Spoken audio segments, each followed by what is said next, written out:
How to fix Windows Update error 0x80070032, we're having trouble restarting to finish the install error. To fix Windows Update error 0x80070032, we're having trouble restarting to finish the install error, try, 1. Restart the computer. 2. Uninstall the latest update. 3.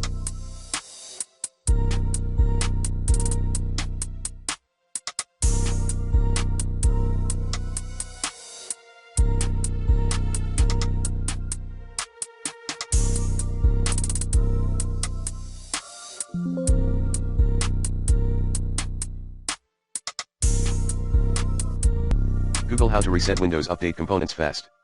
4.